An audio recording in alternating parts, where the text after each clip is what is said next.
Bismillahirrahmanirrahim. Alhamdulillahirabbil wassalatu wassalamu ala sayyidina Muhammadin wa ala alihi ajma'in. Al-Fatihah. A'udzu billahi minasyaitonir rajim. Bismillahirrahmanirrahim. Alhamdulillahirabbil alamin. Arrahmanir rahim. Maliki yaumiddin. Iyyaka na'budu wa iyyaka nasta'in. Ihdinas siratal mustaqim. صراط الذين أنعمت عليهم غير المغضوب عليهم ولا الضالين آمين.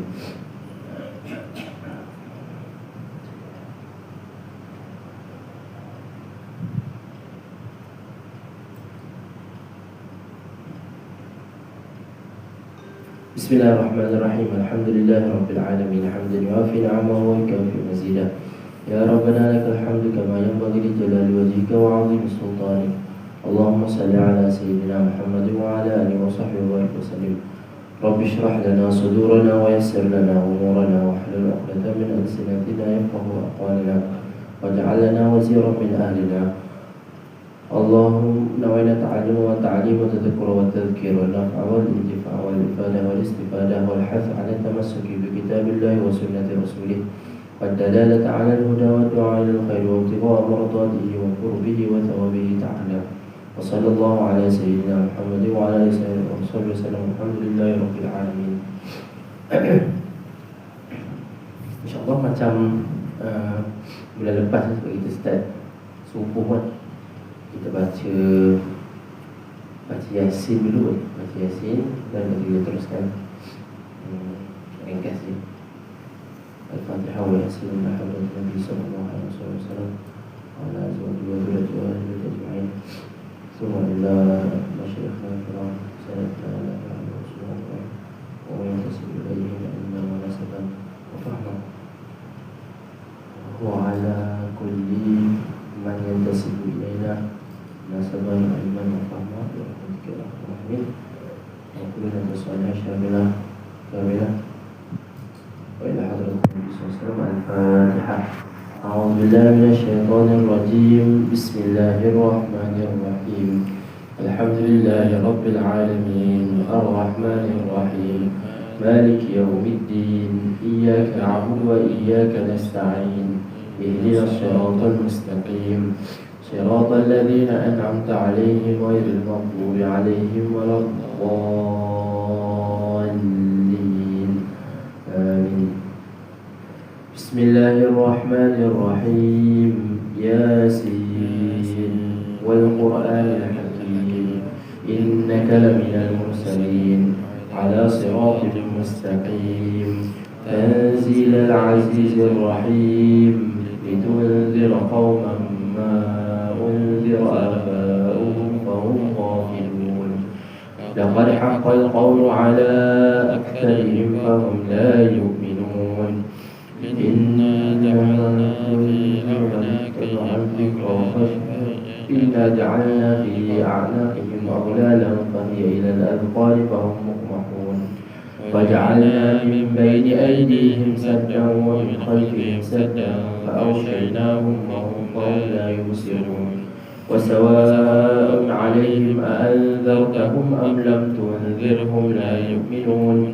إنما تنذر من اتبع الذكر وخشي الرحمن بالغيب فبشره بمغفرة وأجر كريم. إنا نحن نحيي الموتى ونكتب ما قدموا وآثارهم وكل شيء أحصيناه في إمام مبين. واضرب لهم مثلا أصحاب القرية إذ جاءها المرسلون إذ أرسلنا إليهم اثنين فكذبوهما فعززنا بثالث فقالوا إنا إليكم مرسلون. قالوا ما أنتم إلا بشر مثلنا وما أنزل الرحمن من شيء إن أنتم إلا تكذبون. قالوا ربنا يعلم إنا إليكم لمرسلون وما علينا إلا البلاغ المبين. قالوا إنا لطيرنا بكم لئن لم تنتهوا لنرجمنكم وليمسنكم ليمسنكم منا عذاب أليم قالوا طائركم معكم أئن ذكرتم بل أنتم قوم مسرفون وجاء من أقصى المدينة رجل يسعى قال يا قوم اتبعوا المرسلين اتبعوا من لا يسألكم أجرا وهم مهتدون وما لي لا أعبد الذي فطرني وإليه ترجعون أأتخذ من دونه آلهة إن يردني الرحمن بضر لا تغن عني شفاعتهم شيئا ولا ينقذون إني إذا لفي ضلال مبين إني آمنت بربكم فاسمعون قيل ادخل الجنة قال يا ليت قومي يعلمون بما غفر لي ربي وجعلني من المكرمين وما أنزلنا على قومه من بعده من جند من السماء وما كنا منزلين إن كانت إلا صيحة واحدة فإذا هم خامدون يا حسرة على العباد ما يأتيهم من رسول إلا كانوا به يستهزئون ألم يروا كم أهلكنا قبلهم من القرون أنهم إليهم لا يرجعون وإن كل لما جميع لدينا محضرون وآية لهم الأرض الميتة أحييناها وأخرجنا منها حبا فمنه يأكلون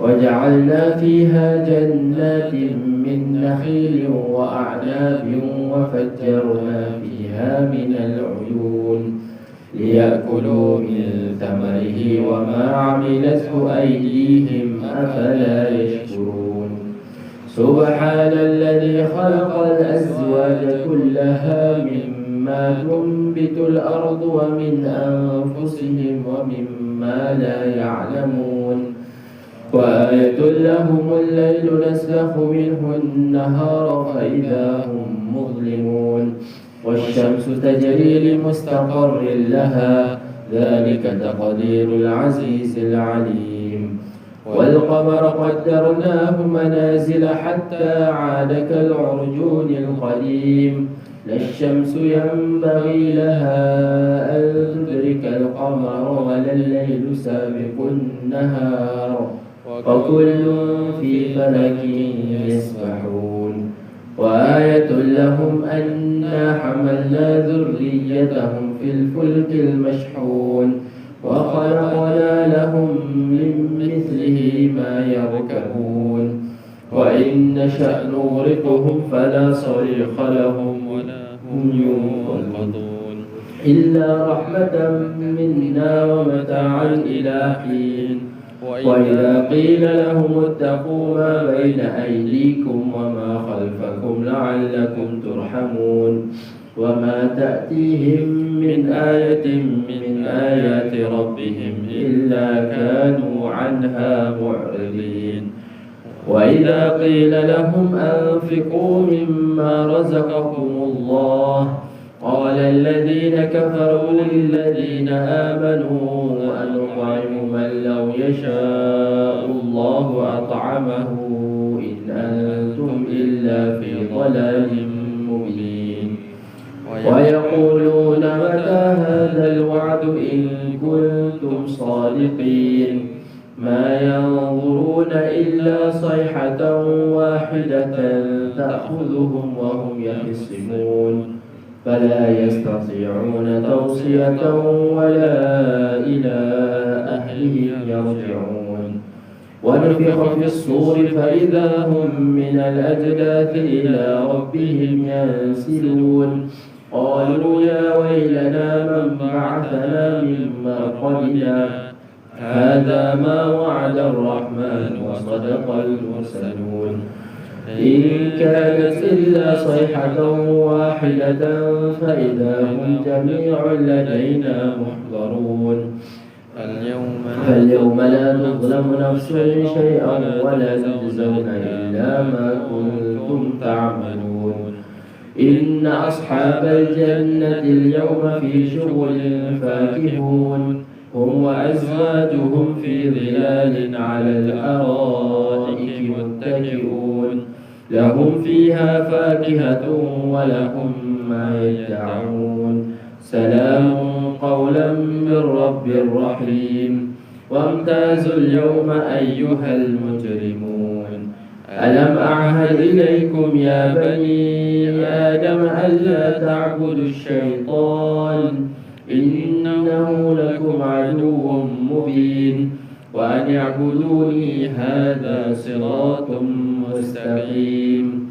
ولقد أضل منكم جبلا كثيرا أفلم تكونوا تعقلون.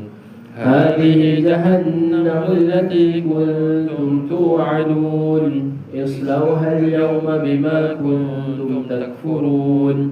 اليوم نختم على أفواههم وتكلمنا أيديهم وتشهد أرجلهم بما كانوا يكسبون. ولو نشاء لطمسنا على أعينهم فاستبقوا الصراط فأنى يبصرون. ولو نشاء لمسخناهم على مكانتهم فما استطاعوا مضيا ولا يرجعون. ومن نعمره ننكسه في الخلق أفلا يعقلون. وما علمناه الشعر وما ينبغي له إن هو إلا ذكر وقرآن مبين لينذر من كان حيا ويحق القول على الكافرين. أولم يروا أنا خلقنا لهم مما عملت أيدينا أنعاما فهم لها مالكون وذللناها لهم فمنها ركوبهم ومنها يأكلون ولهم فيها منافع ومشارب أفلا يشكرون. واتخذوا من دون الله آلهة لعلهم ينصرون لا يستطيعون نصرهم وهم لهم جند محضرون. فلا يحزنك قولهم إنا نعلم ما يسرون وما يعلنون. أولم يرى الإنسان أنا خلقناه من نطفة فإذا هو خصيم مبين. وضرب لنا مثلا ونسي خلقه قال من يحيي العظام وهي رميم قل يحييها الذي أنشأها أول مرة وهو بكل خلق عليم. الذي جعل لكم من الشجر الأخضر نارا فإذا أنتم منه توقدون. أوليس الذي خلق السماوات والأرض بقادر على أن يخلق مثلهم بلى وهو الخلاق العليم. إنما أمره إذا أراد شيئا أن يقول له كن فيكون. فسبحان الذي بيده ملكوت كل شيء وإليه ترجعون. بسم الله الرحمن الرحيم الحمد لله رب العالمين والصلاة والسلام على سيدنا محمد وعلى آله وسلم. اللهم إنا نستحفظك ونستودعك أدياننا وأبداننا وأنفسنا وأهلنا وأولادنا وأموالنا وكل شيء أعطيتنا. اللهم اجعلنا وإياهم في كنفك وأمانك وعياذك من كل شيطان مريد وجبار عنيد وذي بغي وذي حسد ومن شر كل ذي شر إنك على كل شيء قدير. اللهم جملنا بالعافية والسلامة وحققنا بالتقوى والاستقامة وأعذنا من موجبات الندامة في الحال والمال إنك سميع الدعاء. اللهم اغفر لنا ولوالدينا ولمن له حق علينا ولجميع المسلمين والمسلمات والمؤمنين والمؤمنات الأحياء منهم والأموات برحمتك يا أرحم الراحمين. وصل اللهم على عبدك ورسولك سيدنا ومولانا محمد عبدك ورسولك النبي الأمي وعلى آله وصحبه وبارك وسلم وارزقنا كمال المتابعة له ولهم. ظاهرا وباطنا في خير وعافية وسلامة برحمتك يا أرحم الراحمين. Alhamdulillah, segala puji bagi Allah Subhanahu wa taala yang telah mengurniakan kita kesempatan dan kesihatan untuk kita terus belajar tentang urusan agama kita. Dan insya-Allah kita akan baca buku Bidayatul Hidayah karangannya Imam Al-Ghazali yang diterjemahkan oleh Syekh Ahmad Fahmi Zamzam rahimahullah taala. Baik, kita telah sampai pada siapa yang buku terjemahan ini, buku 176.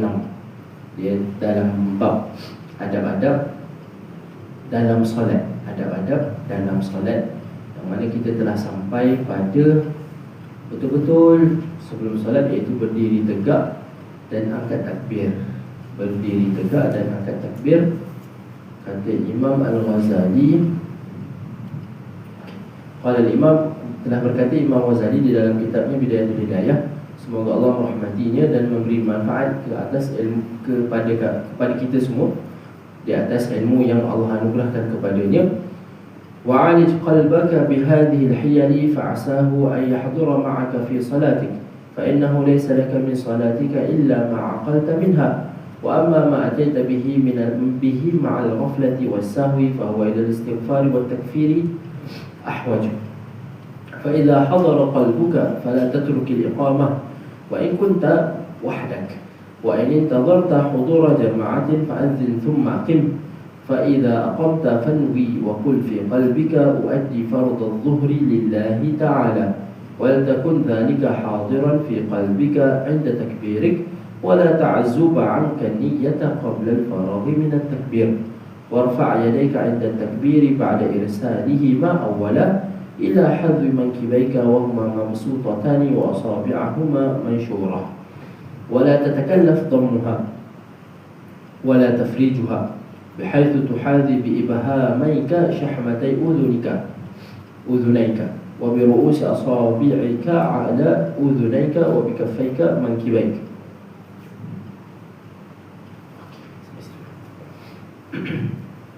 Muka surat 76, Imam Ghazali kata, pada perenggan yang terakhir sekali, Imam Ghazali kata, sebelum ni kita cerita tentang ni.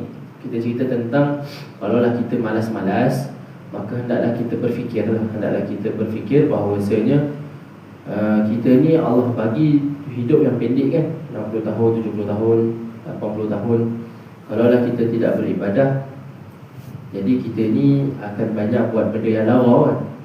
Jadi Imam Ghazali kata, pujuklah hati itu, walaupun ianya payah, walaupun ianya susah, tapi pujuklah hati itu untuk beribadah kepadanya. Kalau solat 5 waktu itu khususnya bagi lelaki lah, dan umumnya untuk wanita juga. Kalau boleh berjemaah di surau masjid, itu adalah lebih baik. Tapi katakanlah tak mampu, maka berjemaahlah dengan keluarga sendiri, gitu. Tapi yang penting ni, kalau boleh janganlah tinggal jemaah. Dalam mazhab Syafi'i, jemaah di masjid surau ini dikira fardu kifayah. Maksud fardu kifayah tu, kalau lah satu kampung tu tak ada orang pun solat berjemaah di satu tempat yang berkumpul lah, tak kisahlah surau ke ataupun masjid ke, ataupun mungkin tu kampung baru dulu buat kat dewan dulu ke, ataupun tempat lapang ke, maka dikira berdosa semua orang kampung tersebut, sebab tak menjadikan syiar Islam, iaitu solat berjemaah. Solat berjemaah, solat fardu jemaah. Lalu Imam Ghazali kata, pujuklah hati itu. Katalah, kalaulah Allah dah bagi kita macam-macam kehidupan, anak-anak yang sihat, anak-anak yang cerdik pandai, membantu kita dan sebagainya, jadi apakah yang kita balas kepada anugerah Allah Subhanahu wa taala tersebut? Walaupun lah orang kata apa, awal-awal kitab Bidayatul Hidayah ni Imam Ghazali dah jelaskan dah bahawasanya siapa yang buat ibadah untuk mendapat, orang kata apa, kalaulah kita buat ibadah tapi kita mengharapkan sesuatu daripada Allah, ibadah kita sah, tapi kuranglah pahalanya. Sebab apa? Imam Ghazali ni antara orang yang kita kata praktikal. Orangnya praktikal. Imam Ghazali namanya Muhammad, beliau ada adik namanya Ahmad. Jadi Muhammad dan Ahmad Al-Ghazali ini, dan kata Ghazali itu adalah berasal daripada kampung mereka. Mereka berasal daripada sebuah kampung nama dia Ghazal, yang terletak di Tus. Tus itu sekarang di Iran. yang terletak sekarang di Iran. Jadi kehidupan keluarga Imam Ghazali ini, Muhammad dan Ahmad ini, begitu juga dengan ayah mereka, kehidupan satu keluarga ini kehidupan yang sederhana. Bahasa mudah sekarang kita panggil B40 dan lebih rendah lah. Maksudnya B40 yang kais pagi makan pagi, kais petang makan petang. Jadi ketika mana Imam Ghazali ini belajar ke sekolah ataupun dimasukkan ke madrasah lah sekarang kan, ketika mana masuk ke madrasah, Imam Ghazali kata dia masuk bukannya untuk belajar agama pun, dia masuk untuk dapat makan yang sedap-sedap. Sebab zaman tu orang wakaf kan, orang wakaf tempat tinggal, orang wakaf makan dan minum untuk orang yang belajar agama. Jadi untuk dapatkan makanan yang sedikit mewah, untuk dapatkan tempat tinggal yang lebih selesa, jadi ibu ayah kepada Imam Ghazali ni hantarlah anak ada 2 orang. Yang pertama Muhammad, yang keduanya Ahmad, untuk belajar agama. Oleh kerana itu Imam Ghazali ada satu kata-katanya, kata-katanya apa? Talabtul ilma li ghairillah fa aba an yakuna illa lillah. Imam Ghazali kata, saya ni awal-awal tuntut ilmu bukan kerana Allah pun, sebab nak dapat makan, untuk dapat tempat tinggal yang sedap. Tapi nak tak nak, ilmu tu akan mendorongkan kita supaya ikhlas. Ilmu yang kita dapat setiap hari tu, yang kita dapat setiap kali dengar pengajian dan sebagainya itu, dia akan membantu kita untuk mendapatkan keikhlasan kepada Allah Subhanahu wa ta'ala. Jadi cara Imam Ghazali ni memang sangat praktikal. Kalau kita rasa berat untuk belajar, kita rasa berat untuk mendirikan solat secara berjemaah, kalau kita rasa rasa berat untuk berbuat baik dengan orang, kita paksa diri kita. Bermuka-muka pun bermuka-muka lah, tak kisahlah kan. Yang penting paksa diri, lama-lama paksa itu dia jadi kebiasaan. Bila jadi kebiasaan, walaupun orang kata apa payah, dia akan mudah untuk kita lakukan. Untuk mudah kita lakukan.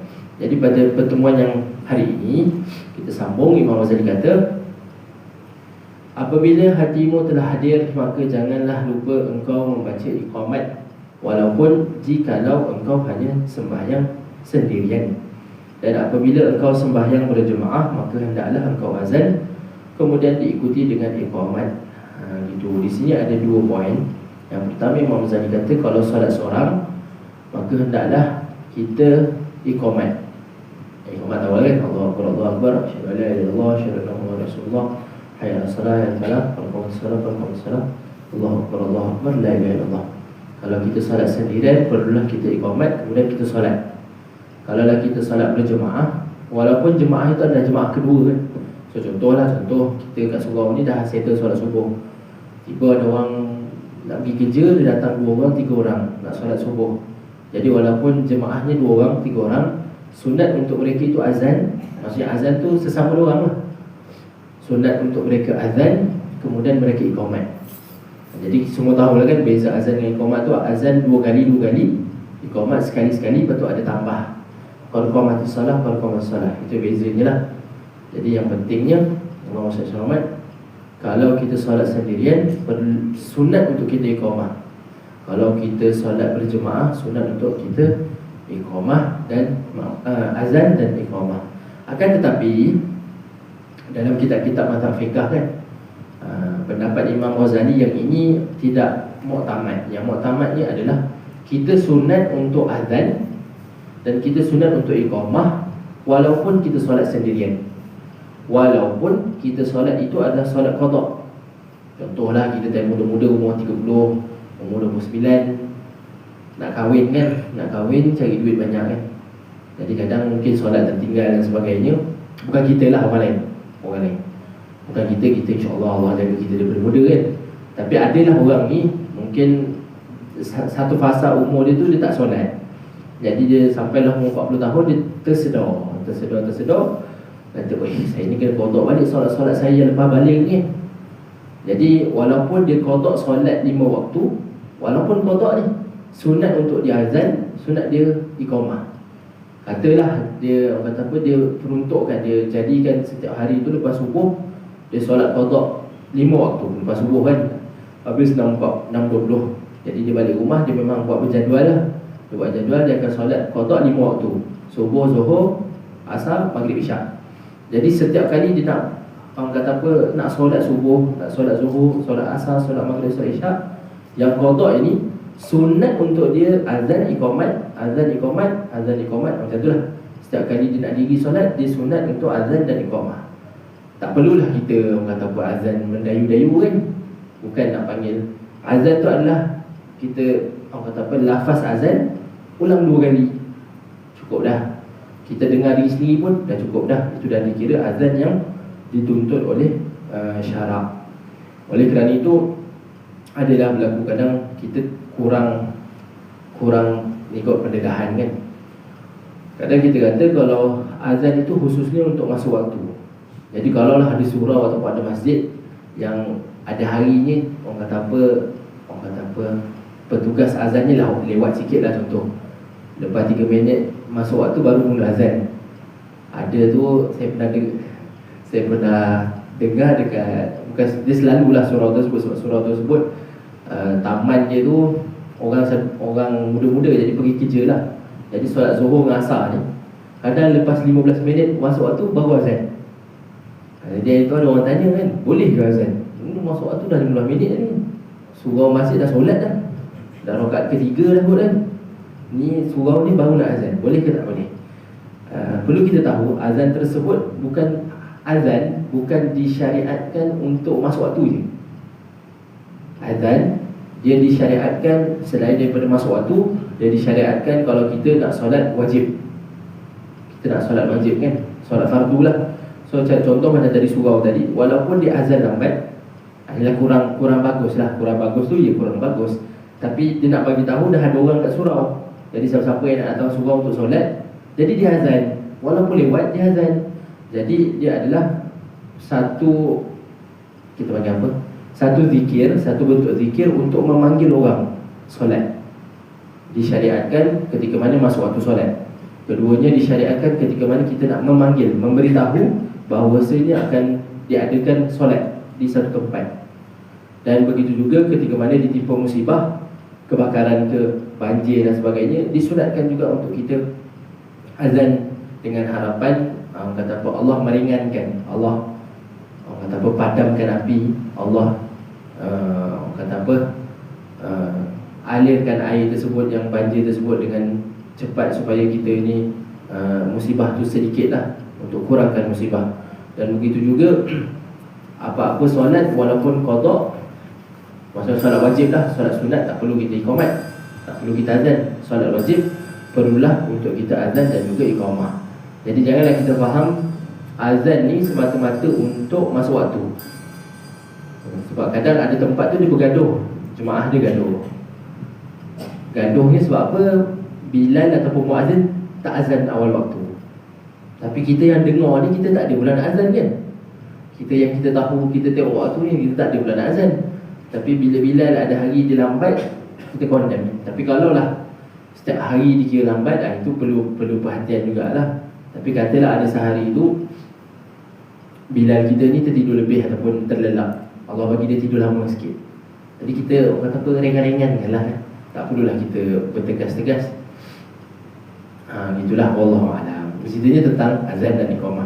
Jadi dalam mazhab Syafi'i, walaupun kita solat sendirian, walaupun kita solat itu adalah solat yang qada, disunatkan untuk kita azan dan disunatkan untuk kita iqamah sebelum solat. Maksud sunat ni kan, dia walaupun senang dia azan ni, semua orang hafal. Kalau wanita pun hafal, kaum ibu pun hafal. Jadi semampu kita buatlah mana yang kita dapat, mana yang kita faham dan mana yang kita senang buat. Walaupun contohlah kaum ibu tadi katanya nak orang kata apa, qada solat yang time muda contohnya. Jadi kaum ibu ni perlu iqamah juga. Azan tak perlulah, azan janganlah, tapi iqamah. Sebab walaupun dia dengar diri sendiri kan, sebab kita qada biasa qada seorang-seorang kan, jarang kita qada berjemaah ni. Jadi iqamah lah, walaupun perempuan, walaupun wanita, wallahu alam. Lalu seterusnya Imam Ghazali kata, ketika mana setelah azan dan setelah iqamah, lalu engkau berniat. Lupa saya beritahu, azan dan iqamah hukumnya sunat, akan tetapi dia sama juga macam solat jemaah di satu tempat tu. Dia hukumnya fardu kifayah. Maksudnya katalah satu kampung tu memang tak ada azan langsung, maka satu kampung tu dia dikira berdosa. Sebab apa? Sebab tidak menzahirkan syiar Islam, iaitu azan. Tidak menzahirkan, tidak jelaskan syiar Islam, iaitu azan. Tapi yang kita kata sunat azan dan iqamah ni bagi yang tadi tu lah, nak qada solat ke, ataupun jemaah kedua ke, ataupun kita solat di rumah ke, sunat juga azan, sunat juga iqamah. Tapi untuk satu-satu kampung itu wajib untuk kita laungkan azan. Kerana apa? Kerana itu adalah syiar Islam. Lagi kita lah negara Islam kan, gitu. Lalu setelah kita azan dan setelah kita iqamah, kita nak solat kan. Lalu Imam Ghazali kata, lalu engkau berniat, maka kata olehmu di dalam hatimu, misalnya uaddi au usalli fardhu dhuhri lillahi ta'ala, sengaja ataupun sahaja aku menunaikan solat fardu zuhur kerana Allah Ta'ala. Dalam contoh yang ini, sebab ada azan dan iqamah, jadi contoh yang Imam Ghazali bagi ini adalah solat fardu. Dan niat solat fardu ini dia perlu kepada 3 benda. Alang-alang papan dah ada kat luar, saya tulis lah. Okay. Solat fardu dia perlu kepada 3 benda. Solat sunat perlu kepada 2 benda. Dan solat mutlak, solat sunat mutlak ni solat yang tak ada sebab, dia perlu kepada 1 benda. Maksudnya benda tu, maksudnya dalam niat tu perlu kita hadirkan apa kan. Dalam niat tu kita perlu hadirkan apa sahaja gitu.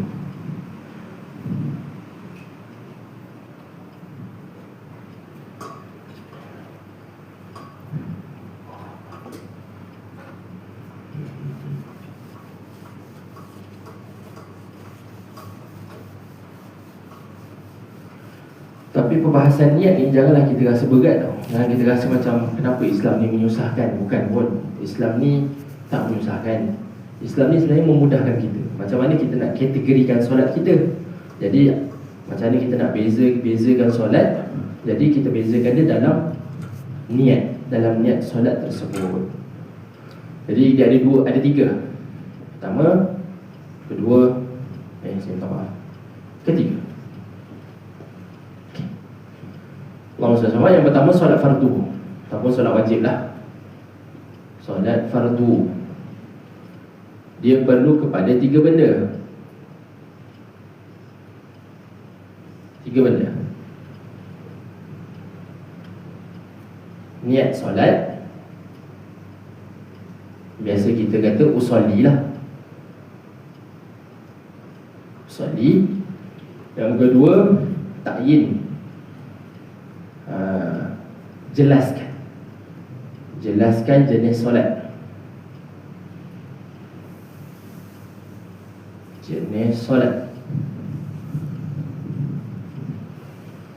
Jenis solat ni contohnya zuhur atau asar lah. Zuhur atau asar. Okay. Lepas tu yang ketiga, kita kena jelaskan fardu.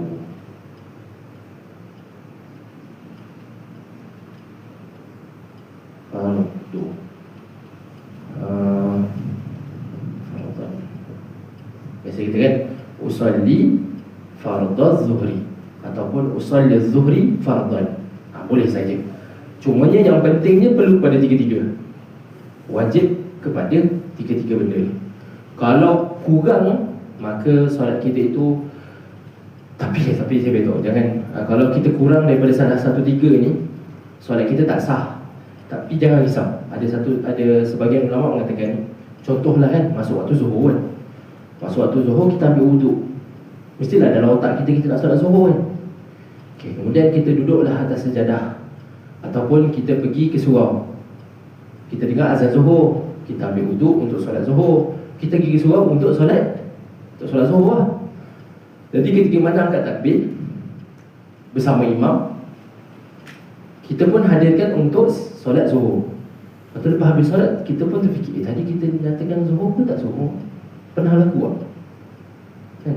Tadi saya niat ni ada beritahu zuhur ke tak zuhur? Ada sebagian ulama kata jangan risau. Kita mudah, jangan risau. Sebab apa? Ketika mana kita ambil wuduk, sebelum kita keluar dari rumah, kita dah niat dah ambil wuduk ni untuk zuhur. Semasa kita pergi surau ni, Kita melangkah ni berusaha. Otak kita mesti kata kita pergi surau berkumpul untuk solat zuhur. Jadi ketika mana kita angkat takbir bersama imam, mesti dalam hati kita tu ada terdetik kita solat zuhur. Itu sudah memadai lah.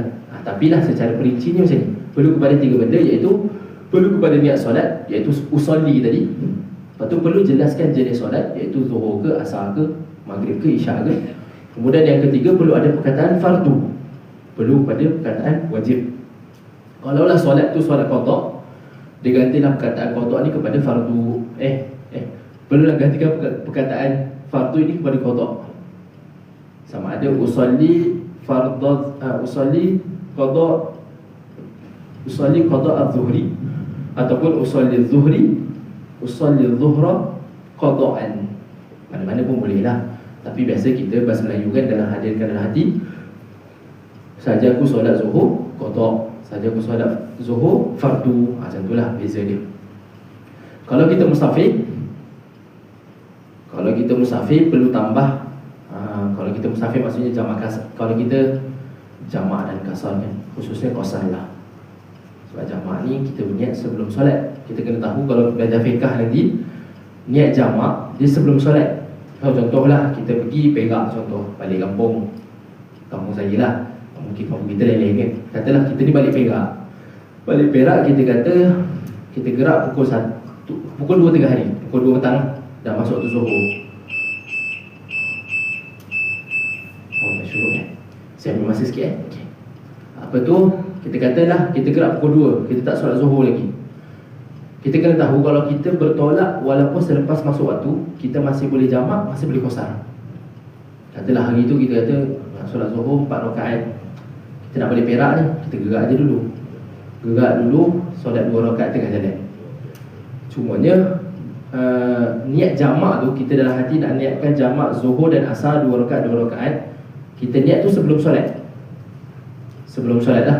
Jadi ketika mana nak solat tu angkat takbir, yang paling penting adalah qasar.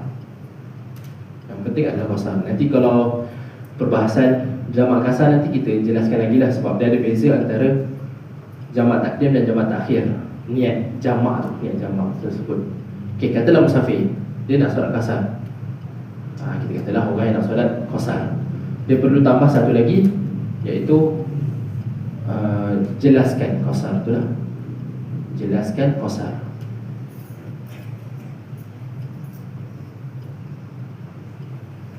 Iaitu qasran.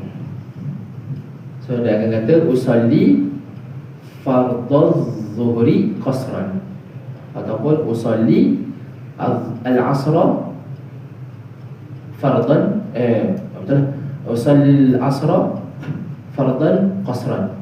Perlu pada 4 benda lah. Dia tambah satu lagi, perlu jelaskan qasar ni. Sebab apa? Sebab kita nak solat 2 je. Gitu. Itu tambahan lah, tambahan. Kemudian kita ada solat sunat bersebab. Sunat yang bersebab ni contohnya qobliyah, ba'diyah juga, rawatib lah maksudnya, duha,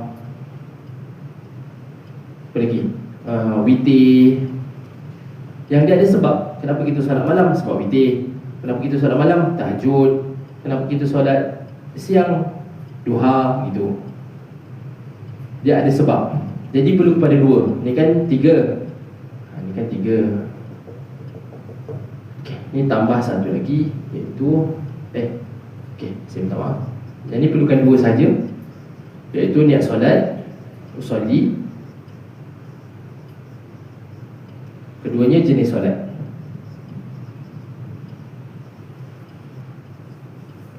Perlu pada usolli. Yang keduanya jenis solat, duha, witir dan sebagainya. Perlu pada 2 je. Nanti kita bangun pukul 8, lepas habis kelas ni contoh kita nak solat duha, kita perlu pada 2 je. Maksud perlu tu yang wajib. Yang wajib perlu pada 2, iaitu usolli duha. Settle. Angkat takbir. Itu yang wajib. Kemudian yang ketiga kita panggil sunat mutlak. Sunat mutlak ni dia tak ada sebab. Bila-bila je. Melainkan waktu yang diharamkan solat Waktu yang diharamkan solat yang 5 tu, Solat sunat mutlak ni tak boleh lah, tak boleh buat. Tapi selain daripada tu, contohnya daripada pukul 9 pagi sampailah zuhur, kita dah habis solat duha 8 rakaat dah. Kita dah habis solat duha 8 rakaat. Jadi kita nak tambah solat sunat lain, maka kita tambahlah solat sunat mutlak. Jadi yang solat sunat mutlak ini perlu pada satu saja, iaitu niat solat. Niat solat. Okey. Itu jenis, 3 jenis berkaitan dengan niat tau. Berkaitan dengan niat. Kita fokus kepada niat. Kalau perbahasan-perbahasan lain lagi jadi ni. Jadi solat fardu tu perlu kepada 3 benda yang wajib. Niat solat, usolli, jenis solat, zuhur, asar, maghrib, isyak. Fardu tu sama ada qada ataupun fardu, begitu. Perlu kepada 3-3. Tapi macam kita kata tadi kalaulah kita teragak-agak, kita kena ingat je time kita ambil wuduk, kita mesti dalam otak kita ambil wuduk ni untuk apa. Ketika kita berada depan sejadah ataupun berada depan jemaah semua, kita dah ada dalam hati kita ni nak solat apa. Ketika mana kita angkat takbir, insya-Allah dah ada dah 3-3 ni. Kita dah ada, kita nak solat apa, jenis apa, fardu ke qada, begitu mesti ada insya-Allah. Kemudian solat sunat yang bersebab perlu pada 2, niat solat dan juga jenis solat, duha, witir dan sebagainya lah, rawatib, qobliyah, ba'diyah. Dan jenis solat yang ketiga adalah solat sunat mutlak, iaitu bila-bila masa kecuali waktu-waktu yang diharamkan. Waktu-waktu yang diharamkan tak boleh solat lah. Contohnya selepas solat subuh sampai matahari terbit. Begitu juga begitu juga setelah solat asar, begitu juga setelah orang kata apa, waktu petang, ketika mana langit dah oren-oren sampai waktu maghrib. Itulah. Dan ada 4 waktu yang diharamkan solat. Jadi solat sunat mutlak ni tak boleh buat lah. Tapi selain daripada 4 waktu tu, boleh saja kita buat solat apa-apa. Solat sunat mutlak ni perlu pada usolli saja. Usolli saja. Ni kita cerita tentang wajib Kita cerita tentang perkara wajib yang perlu kita hadirkan dalam niat. Kalau benda-benda sunat yang tambahan, so contohnya saja aku solat zuhur 4 rakaat. Jadi perkataan 4 rakaat itu adalah sunat kita tambah. Ataupun kalau kita qasar, kita kata saja aku solat zuhur 2 rakaat qasar kan. Jadi perkataan 2 rakaat itu adalah sunat kita tambah. Kalau dulu kalau kat sekolah agama akan tambah lagi mustaqbilal kiblah kan. Menghadap kiblat. Saja aku solat zuhur 4 rakaat fardu menghadap kiblat kerana Allah Ta'ala. Jadi menghadap kiblat dan kerana Allah Ta'ala itu adalah 2 tambahan dikira sunat. Dikira sunat yang digalakkan untuk kita tambah dalam niat kita. Yang digalakkan untuk kita tambah dalam niat kita. Jadi sunat-sunat dalam solat dan luar solat ini berkaitan dengan solat ni sangat-sangat banyak. Oleh kerana itu sebagian ulama kata sampai 500 sunat-sunat solat. Kenapa sampai 500? Sebab tambah-tambah tadi. Dia nampak sikit je tapi beza dia, orang kata apa, dia menambah banyak. Contohnya azan tadi kan. Azan tu kalau untuk kampung punya status dikira fardu kifayah. Tapi untuk individu lah contoh kan. Jadi kita kata hukumnya sunat. Itu dah satu sunat, iqamah satu sunat lain. Kemudian ketika mana angkat takbir tu, yang wajib ni je 3 tu je, solat fardu. Tapi kita datangkan niat lain, kita tambahkan dalam niat kita 4 rakaat menghadap kiblat, kata apa, kerana Allah Ta'ala. Jadi tambahnya adalah tambah pahala. Tambahnya adalah tambah pahala. Yang penting kita adalah mencari kesempurnaan dalam ibadah kan. Kita yang paling penting adalah mencari kesempurnaan dalam ibadah. Jadi kita ayat tu. Dan rupanya yang ni lah, perlu perhatian kepada yang di depan. Wallahualam.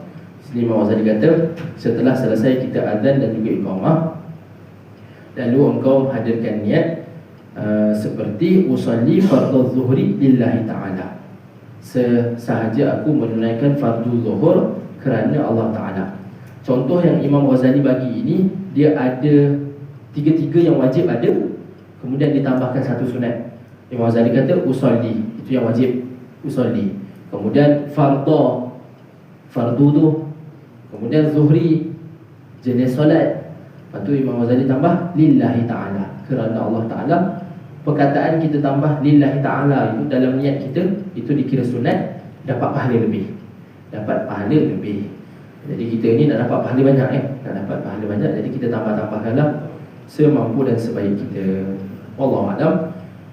Seterusnya Imam Ghazali cerita tentang dan hendaklah niat ini hadir di dalam hatimu ketika engkau takbir.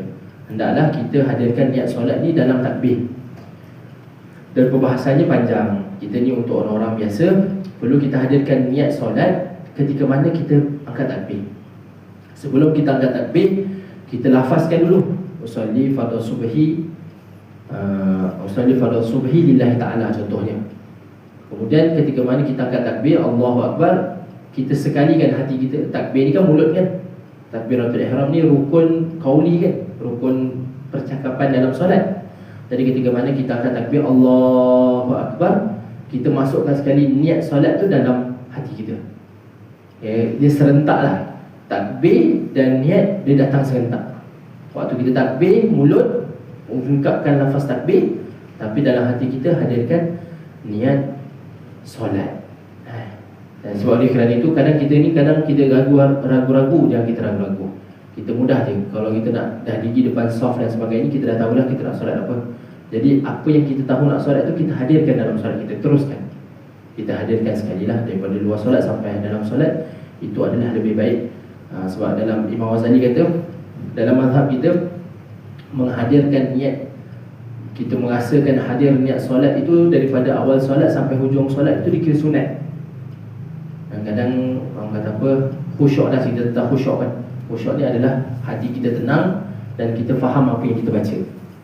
Khusyuk ni adalah hati tenang dan kita faham apa yang kita baca dalam solat, apa yang kita buat dalam solat. Jadi mazhab kita kata kesempurnaan solat adalah kalau ada khusyuk dalam solat ni.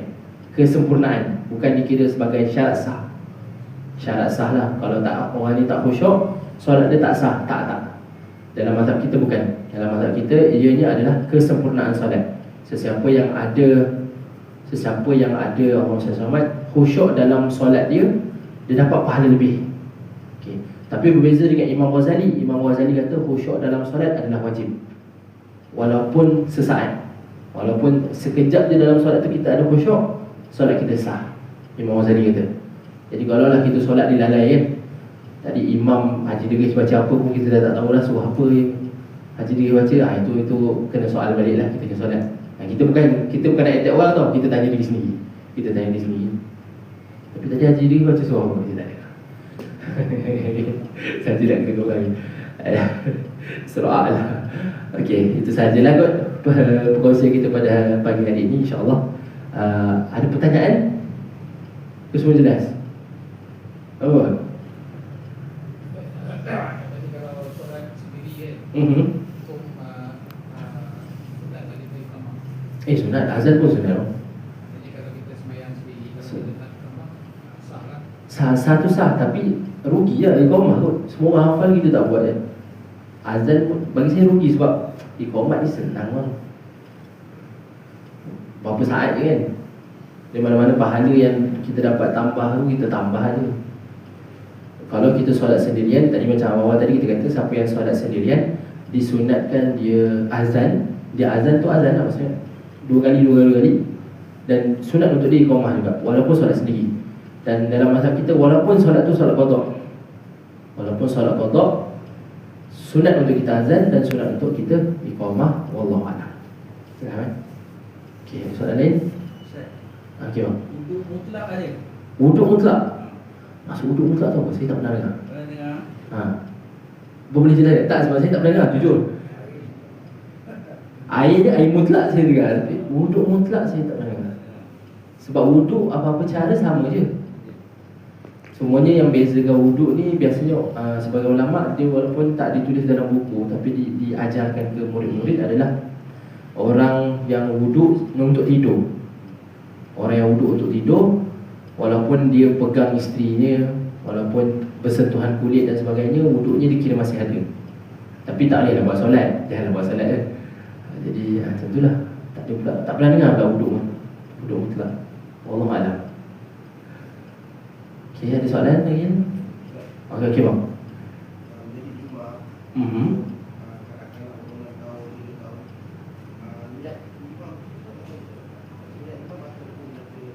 Okey. Untuk imam Imam ni, okey, saya lupa tambah. Kalau makmum kita wajib hadirkan niat makmum So tadi macam subuh, usalli fardhu subhi makmuman, wajib, makmum wajib.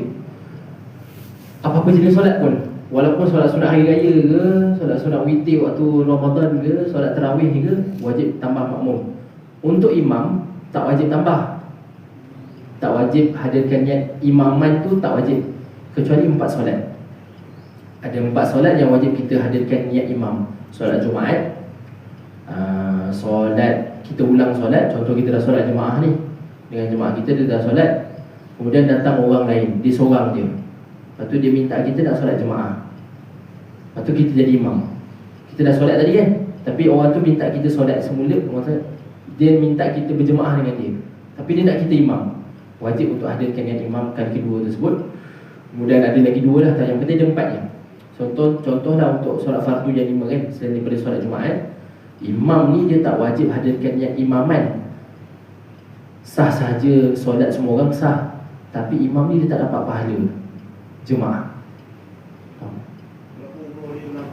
Wah, walaupun umur dia 6 tahun 7 tahun, walaupun sama je, sama saja. Tapi untuk ajarkan kepada orang, sunat dia lah kita hadirkan niat imam, walaupun untuk solat fardu dan sebagainya. Sebab pahala jemaah dengan sahnya jemaah beza kan. So, contoh macam imam tu dia solat, dia tak hadirkan niat imam. Contoh imam ni dia solat subuh berjemaah, ya, imam berjemaah lah, mana dia imam seorang kan, melainkan nama dia imam lah. Dia solat seorang ke berjemaah ke, nama dia imam juga. Tapi imam ni dia berjemaah, dia imamkan orang. Solat subuh dia tak hadirkan perkataan imam tadi tu. Saja aku solat subuh, fardu imam. Imam tu dia tak tambah. Solat dia sah, solat jemaah semuanya sah. Tapi imam ni dia tak dapat pahala jemaah. Pahala jemaah tu besar tau. Nabi kata apa? Salatul jama'ati tafdulu salatul fardhi bi 27 darajah. Nabi kata solat sendiri, solat berjemaah lebih 27 kali ganda besar daripada solat sendirian.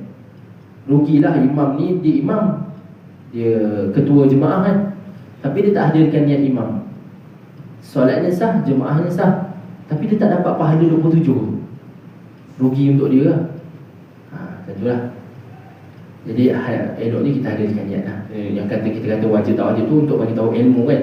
Tapi galakannya setiap kali solat kita jadi imam ke, walaupun yang kita nak ajar tu anak-anak umur 6 tahun, 7 tahun, untuk orang biasakan jemaah pun ajarkan juga untuk diorang hadirkan niat imam.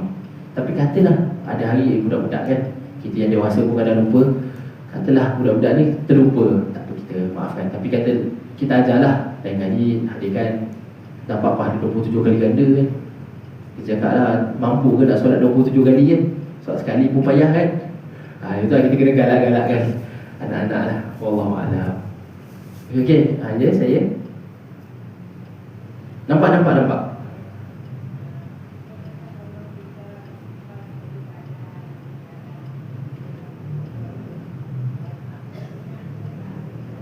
Sapu muka sunat sesudah solat. Kalau nak tambah sunat lagi, baca surah ayat terakhir surah Isra. Alhamdulillahilladzi lam yattakhidh walada wa lam yakul lahu syarikun fil mulki wa lam yakul lahu waliyyun minadh dhulli wa kabbiru takbira. Ada satu hadis Nabi kata siapa yang amalkan ayat terakhir surah Isra tersebut lepas habis solat fardu, dia akan dapat pahala sebesar langit dan bumi. Gitulah. Sedikit kan, baca satu ayat dapat pahala besar kan. Kita ni banyakkan pahala je, jangan gaduh dengan orang. Itu je. Wallahualam. Ada soalan lagi? Okey, ada yang belum lagi. Okey. Abang ingat tu, jangan lupa soalan. Okey lagi takut orang terkejar-kejar saya okey. Saya nak minta pandangan Ustaz lah. Sebab ni kita orang Islam yang berakal. Kita orang yang hidup semua lah. Kita ada hukum dan hukum. Okey, rukun dan hukum. Okey. Kalau kita tak tahu orang tu, kalau kita tanya orang macam rukun Jumaat. Banyak dengan wajib. Wajib dia kitab. Rasul. Tapi pandangan Ustaz, sila baca kitab. Orang tak ada cerita dia macam ni. Lagi satu, macam orang di permainan apa mainkan rukun. Jika kita tanya, aku tak ada semayang, berniat dah cukup lah. Lagi satu, kau dah pergi haji? Aku tak payah pergi, aku dah pergi dah, aku dah dapat haji. Tak payah pergi buat haji. Itu macam kita permainan. Itu apa pendapat Ustaz? Okey, soalan dua dia ada dua soalan kan. Yang pertama berkaitan dengan rukun ataupun hukum hakam, tapi orang tak tahu apakah hukumnya begitu. Semayang dan semayang. Okey, faham. Untuk kedua tadi tentang bermain dengan hukum agama kan. Bermain dengan hukum agama ni perlu pada niat tau. Kalau lah orang tu betul-betul, contoh sebelum ni saya akan sebut, tapi kita bagi contoh yang mudah lah. Menyebut lafaz Bismillahirrahmanirrahim ni. Bismillahirrahmanirrahim ni ada hukum 5. Wajib, sunat, harus, makruh, haram. Tapi orang ni dia buat benda haram. Contohnya dia berompak rumah orang. Bukan kita lah, bukan kampung ni. Moga-moga kita dijauhkan lah. Ada orang ni dia rompak rumah orang. Sebelum dia rompak pintu rumah orang, dia kata Bismillahirrahmanirrahim. Kalaulah dia tahu hukum menyebut Bismillahirrahmanirrahim waktu itu adalah haram, berdosa, tapi disebut juga, kalau dia niat main-main, boleh jadi jatuh kufur lah. Boleh jadi jatuh kufur. Saya tak nak lah bagi contoh macam haji tadi kan. Saya rasa haji tu mungkinlah kadang bila kita kata, oh saya tak nak pergi haji lagi sebab saya dah pernah pergi sebelum ni kan. Mungkin niat dalam hati dia kata apa, kalau nak pergi haji perlukan duit yang banyak, saya dah selesai haji kan. Jadi dia nak mudahkan cakap orang, tak naklah pergi haji lagi. Macam tu. Bukan dia bermain-main lah, tapi bermain ni dia niat dalam hati. Dan siapa yang boleh sahkan orang ni keluar Islam ke masuk Islam ni? Hakim mahkamah syariah. Kita ni tak boleh nak hukum orang. Cumanya kita kena berjaga-jaga dengan percakapan kita. Dalam kitab Sulamun Taufik tu ada kata, boleh jadi kita punya perbuatan, boleh jadi kita punya percakapan, boleh jadi kita punya keimanan. Ketiga-tiga benda ni boleh jadi menyebabkan kita keluar daripada Islam. Sama ada melalui perbuatan, sama ada melalui percakapan. Macam kata tadilah, dia tahu hukum tapi dia cakap juga. Nak kopak rumah orang, dia sebut Bismillahirrahmanirrahim, dia saja main-main. Boleh jadi. Dan boleh jadi keimanan dalam hati kita. Itulah. Untuk soalan pertama tu saya kena tulis, senang. Apa yang saya nak ingat tak?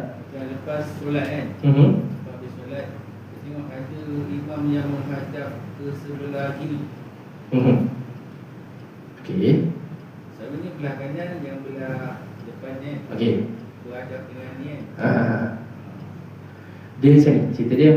Untuk imam kan, untuk imam kalau subuh dengan maghrib, setelah zikir yang la ilaha illallah wahdahu la syarikalah lahul mulku wa lahul hamdu yuhyi wa yumiitu wa huwa ala kulli syai'in qadir 10 kali, dan selepas Allahumma ajirna minan nar 7 kali.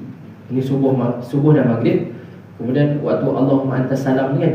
Jadi imam ni disunatkan berubah kedudukan. Imam ni disunatkan untuk dia mengubah kedudukannya. Sama ada dia duduk bersila dengan ada kiblat ke, tapi itu paling kurang baik lah. Maksudnya paling kurang, paling kira macam tak ada, orang kata apa, tak ada connection dengan makmum lah pula kan. Okey. Tapi dia ada 3 lah. Sama ada dia ke kanan macam ni, jadi bahu kanan dia ngadap jemaah. Ataupun cara kedua, ke kiri boleh juga. Boleh jadi bahu kiri dia ngadap jemaah, ataupun cara yang ketiga dia ngadap terus jemaah, berdepan lah, mendada dengan jemaah lah gitu. Dalam mazhab Syafi'i, antara ketiga-tiga cara tersebut boleh sahaja mana-mana, tapi yang paling afdal ni, yang ke kanan. Jadi bahu kanan ni ngadap makmum. Kecuali di siapa yang jadi imam di Masjid Nabi. Masjid Nabi, kalau kita pernah pergi umrah haji, kita tahu kan, kita masuk masjid, makam Nabi belah kiri. Yalah betul lah, makam Nabi belah kiri kan. Tapi okey, betul. Makam Nabi belah kiri. Tapi imam yang berada di Raudhah ni, dia punya kedudukan kan kat belah belakang. Jadi kalaulah Sekejap, saya lupa. Bismillah. Makam Nabi belah kiri. Sebab kita masuk pintu, okey, belah kiri. Okey, imam dia punya kedudukan sekarang dekat sini tau, dekat belakang makam belah kiri. Belakang makam belah kiri. Ni kedudukan imam sekarang. Jadi kalau sesiapa yang nak jadi imam di Masjid Nabawi, seeloknya dia menghadap belah kiri. Sebab apa? Supaya dia tidak membelakangi Nabi. Itulah. Itu kecuali dekat Masjid Nabawi lah. Tapi dekat tempat-tempat lain, surah Falah ni sebaiknya sama ada ke kanan ataupun ke kiri, boleh juga, ataupun menghadap. Mana-mana pun boleh, tapi mana yang lebih baik je lah. Wallahualam. Berkaitan dengan perkara yang Haji Rahim tanya tadi adalah boleh tak boleh orang ni, kalau kita tanya dia rukun solat pun dia tak tahu. Dia ada banyak ada 3 perincian dia sebenarnya. Katalah seseorang ni nak tulis dia panjang sikit. Nanti saya tulis seorang dan 3 pun kan. Okey. Nak cerita di sana, dia ada 3 situasi. Situasi pertama adalah kalau orang ni dia tahu solat ni kan ada rukun dia dan ada perkara sunat dia. Tapi dia tak boleh bezakan mana rukun mana sunat. Boleh jadi dia kata doa iftitah tu pun sunat, doa iftitah tu pun rukun kan. Tapi dia tak boleh bezakan. Dan dia tak ada sebut pun rukuk ni sunat je, tak. Dia kata dalam solat ni ada rukun ada sunat. Lepas tu orang tanya mana rukun mana sunat, saya tak tahu, tapi saya tahu dalam solat ada rukun ada sunat. Dalam situasi ini ulama kita kata boleh saja, tak ada masalah. Itu yang pertama, situasi pertama lah. Situasi kedua dia kata, kita tanya dia tahu tak rukun solat. Dia kata saya tak pasti, tapi yang saya tahu dalam solat ni ada rukun dan ada sunat. Antara benda sunatnya adalah rukuk. Contoh, dia tambah tu, antara benda sunat dalam solat adalah rukuk dan i'tidal. Sedangkan rukuk dan i'tidal kan wajib. Jadi untuk orang macam ni yang dia dah beza-beza, maksudnya betul, dia kata dalam solat ni ada rukun ada sunat, tapi dia kata rukun tu adalah sunat. Rukun adalah sunat. Orang macam ni kena belajar supaya dia tahu betul-betul mana rukun mana sunat.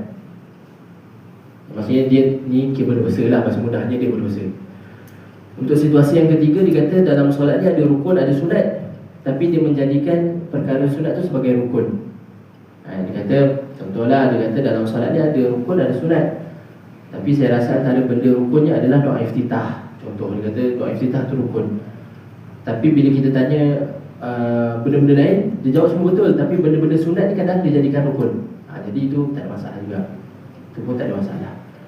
Cumanya untuk fardu ain kan, untuk kewajipan setiap orang, sepatutnya dia kena tahulah, dia kena tahu rukun solat. Walaupun dia tak tahu satu persatu, dia perlu tahu secara jumlah, secara keseluruhan. Secara keseluruhan. Wallahualam. Dia perlu tahu secara keseluruhan, tak perlu tahu secara detail lah, satu tak perlu tahu. Rukun solat ada 13. Yang pertama menghadap kiblat, yang kedua berdiri tegak, semua tu itu tak payah tahu pun tak apa. Tapi dia kena tahu secara keseluruhan. Kalau dia nak solat, wajib menghadap kiblat. Waktu dia nak solat, wajib dia berdiri kalau dia mampu. Kalau nak solat, dia kena angkat takbir. Macam itulah. Itu wajib untuk setiap orang tahu. Wallahualam. Okey, ada soalan lain? Okey, tak ada. Okey, bang.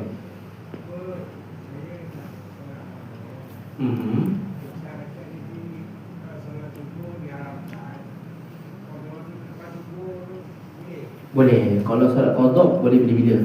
Walaupun waktu tu kita kata waktu yang diharamkan. Lepas solat asar kita nak solat qadha boleh. Lepas solat subuh kita nak solat qadha boleh. Sebab solat qadha ni solat wajib. Solat wajib bila-bila kita buat boleh. Maksudnya wajib. Yang sebab kita dah terlepas kan, buat boleh saja, tak ada masalah.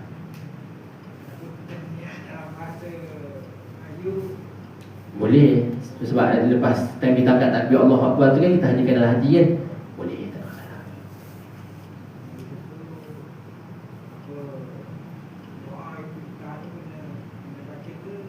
Sunat baca, elok yang baca. Iftitah. Dia sebenarnya kenapa banyak perkara sunat sebelum kita lakukan solat? Supaya kita dalam solat tu kita fokus lebih. Kenapa kita disyariatkan solat qabliyah kan, rawatib kan? Antara hikmahnya adalah supaya sebelum kita solat fardu yang wajib tu, kita dalam hati kita dah ada pendirian yang kita nak solat. Jadi kat dalam qabliyah tu lah kita akan lepaskan benda-benda dunia ni kan? Sebab kita dah solat qabliyah kan, solat sunat 2 rakaat sebelum subuh tu kan, contohnya. Time kita solat tu kita dah tinggalkan dunia kita dah. Jadi waktu kita solat berjemaah, kita dah memang betul-betul fokus. Antara sebab-sebab lah kenapa perkara-perkara sunat tu banyak sebelum solat. Wallahualam. Okey, okey cukup okey. Okay, insyaAllah kita akhiri pertemuan kita dengan bacaan kafaratul majlis dan suratul As. Subhanakallahumma wa bihamdika asyhadu an la ilaha illa anta astaghfiruka wa atubu ilaik. Bismillahirrahmanirrahim. Assalamualaikum warahmatullahi wabarakatuh. Yang soalan Haji Rahim tu nanti saya kena cek balik. Tapi dia ada 3 situasi. Tapi saya takut saya salah sebab saya tak mengulang kaji bab tu. Jika saya pastikan saya tulis, nanti kita boleh baca lah. Tapi minta maaf lah tulisan saya tak cantik maknanya. Assalamualaikum warahmatullahi wabarakatuh.